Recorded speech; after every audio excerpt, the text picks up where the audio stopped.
অনেকেই ফজরের নামাজ পড়েন, কিন্তু খুব কম মানুষ জানে ফজরের পর ঠিক কোন আমলগুলো আপনার ঘরে আসমানি বরকত নামিয়ে আনে। আমরা অনেকেই নামাজ শেষ করেই ঘুমিয়ে পড়ি বা দুনিয়াবি কাজে ব্যস্ত হয়ে যায়, অথচ এই সময়টাই হল রিজিক এবং রহমত বন্টনের সময়। আজ আমি আপনাদের এমন 5টি আমলের কথা বলবো যা আপনার জীবন বদলে দেওয়ার জন্য যথেষ্ট। প্রথম আমল, জায়নামাজে কিছুক্ষণ বসে থাকা।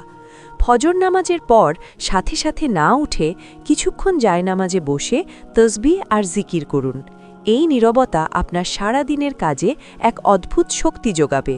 মনে রাখবেন, আল্লাহর রাসূল সাল্লাল্লাহু আলাইহি ওয়াসাল্লাম ফজরের পরের সময়ের বরকতের জন্য দোয়া করেছেন। দ্বিতীয় আমল, সূরা আল বাকারার তিলাওয়াত। আপনার ঘরে কি অশান্তি লেগেই থাকে? তবে আজ থেকেই অভ্যাস করুন সূরা আল বাকারা তিলাওয়াত করার।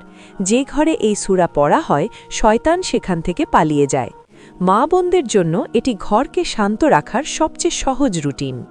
তৃতীয় আমল, আয়াতুল কুরসি ও 3 কুল। ঘর ও পরিবারের হেফাজতের জন্য আয়াতুল কুরসি এবং সূরা ইখলাস, ফালাক ও নাস পড়ার কোনো বিকল্প নেই। এটি আপনাকে এবং আপনার পরিবারকে সারাদিন বদনজর আর অনিষ্ট থেকে রক্ষা করবে। চতুর্থ আমল, দুরুদ শরীফ। রিজিকের দুশ্চিন্তা দূর করতে এবং বরকতের দরজা খুলতে বেশি বেশি দুরুদ শরীফ পড়ুন।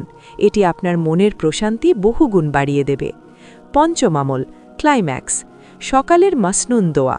সব শেষে ঘর থেকে বের হওয়ার আগে বা কাজ শুরুর আগে আল্লাহর উপর পূর্ণ ভরসা রেখে সকালের দোয়াগুলো পড়ে নিন। তখন আপনার সারা দিনের দায়িত্ব স্বয়ং আল্লাহ নিয়ে নেবেন।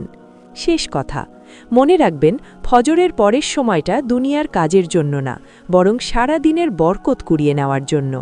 আপনার একটি শেয়ার হয়তো অন্য কারো জীবন বদলে দিতে পারে। এই বরকতময় তথ্যগুলো অন্যদের জানাতে ভিডিওটি শেয়ার করুন। আর আজ থেকে আপনি কোন আমলটি শুরু করছেন আমাদের কমেন্টে জানান। আল্লাহ আমাদের সবাইকে কবুল করুন। আমিন।